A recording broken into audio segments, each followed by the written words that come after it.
ఆంధ్రప్రదేశ్ ఇప్పుడు స్వర్ణాంధ్రప్రదేశ్ దిశగా అడుగులు వేస్తుంది. ఈ మార్పు తీసుకురావడానికి ఒక యుద్ధమే చేయాల్సి వచ్చింది. ఆ పోరాటానికి ఫలితం వచ్చి ఏడాది పూర్తయింది. చీకటి నుంచి వెలుగులోకి ఇప్పుడిప్పుడే వస్తున్నాం. ముందుగా రాష్ట్ర ప్రజలకి తెలుగుదేశం, భారతీయ జనతా పార్టీ, జనసేన కూటమికి అద్భుత విజయాన్ని అందించిన రాష్ట్ర ప్రజలకి ఈ సుపరిపాలనకి ఏడాది వచ్చిన సందర్భంగా మేము మీకు ప్రత్యేకంగా కృతజ్ఞతలు తెలియజేస్తున్నాం.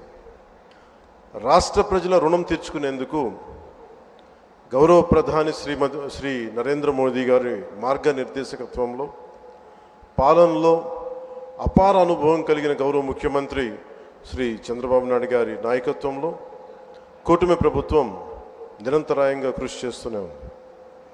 ఒకవైపు కుదేలైన ఆర్థిక వ్యవస్థ, అస్తవ్యస్త విధానాలతో ఉన్న ఈ నడిపిన ప్రభుత్వాన్ని తిరిగి గాడిని పెట్టడానికి గౌరవ ముఖ్యమంత్రి గారి అపారమైన అనుభవం మా అందరికీ ఎంతో బలాన్ని ఇస్తూ ఉంది.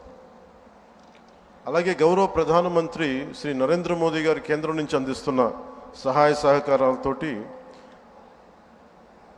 ముఖ్యమంత్రి గారి పాలనా దక్షతతోటి, మంత్రివర్గ సహచరుల మద్దతుతోటి స్వర్ణాంధ్రప్రదేశ్ విజన్ 2047 వికసిత్ భారత్ లక్ష్యాల సాధన దిశగా ముందుకు వెళ్తూ ఉంది. ఈ మధ్యనే మనం 11వ అంతర్జాతీయ యోగా దినోత్సవం సందర్భంగా గౌరవ ముఖ్యమంత్రి శ్రీ నారా చంద్రబాబు నాయుడు గారి నేతృత్వంలో ఎన్డీఏ కూటమి ప్రభుత్వం విశాఖపట్నంలోని బీచ్ రోడ్లో 3 లక్షల పైచిలుకుతో మందితో నిర్వహించిన యోగాంధ్ర కార్యక్రమం ప్రపంచ రికార్డు సృష్టించింది. అలాగే రాష్ట్ర ప్రభుత్వ పథకాల్లో నేను చాలా సందర్భాలు అడిగేవాడిని ముఖ్యమంత్రి గారిని. ఎలక్షన్ సమయంలో మనం ఈ సూపర్ 6 ఇలాంటివన్నీ ఎలా చేయగలం ఏంటని మాట్లాడితే ఆయన ఎప్పుడు కూడా అనేది ఏంటంటే, డెవలప్మెంట్తో పాటు మనం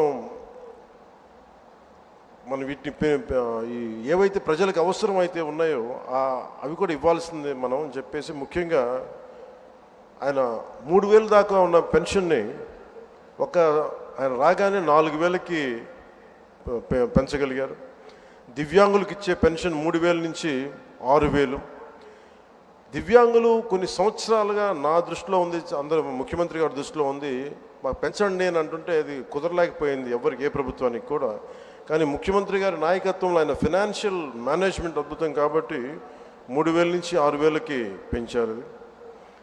అలాగే ఈ సామాజిక పెన్షన్స్ చాలా అవసరం ఇవన్నీ చెప్పి వీటి కోసం 1,939 కోట్లు గత ప్రభుత్వం వెచ్చిస్తే, కూటమి ప్రభుత్వం 2,717 కోట్లు ఖర్చు చేస్తూ 63 లక్షల మందికి ఇది చేయూతనిస్తాం. ఆకలితోటి ఏదైనా బయటికి వెళ్ళి తిందాం తక్కువ ధరతో అనే అన్నా క్యాంటీన్ని మూసేసిన ప్రభుత్వాన్ని తిరిగి కూటమి ప్రభుత్వం రాగానే పునరుద్ధరించింది. 204 అన్నా క్యాంటీన్లు తిరిగి ప్రారంభించి సగటున రోజుకి 3 లక్షల మంది ఆకలి తీరుస్తాం.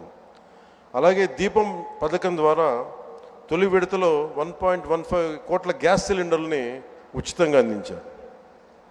ఈ పథకం కోసం కూటమి ప్రభుత్వం 5 ఏళ్లలో 13,423 కోట్ల మొత్తాన్ని ఖర్చు చేయటం. అలాగే మత్స్యకారు సోదరులకి దాదాపు 1,22,965 మందికి 266 కోట్లు అందజేసిన 20,000 రూపాయల చొప్పున. అలాగే నారా లోకేష్ గారు ప్రత్యేకించి ఆయన తీసుకున్న ఈ ఎడ్యుకేషన్ ఈ శాఖల ద్వారా ప్రత్యేకించి నాకు వ్యక్తిగతంగా నచ్చింది అని చేసింది, డొక్కా సీతమ్మ మధ్యాహ్న భోజన పథకం పెట్టడం. ఎంతసేపు ప్రభుత్వ పథకాలకి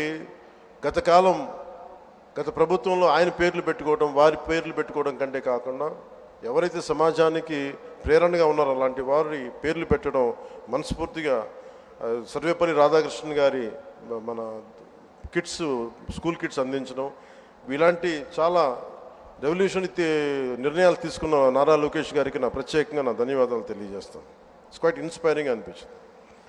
అలాగే తల్లికి వందనానికి దాదాపు 67 లక్షల మందికి పైగా విద్యార్థులకు లబ్ధి చేకూరింది. ఈ మొత్తంలో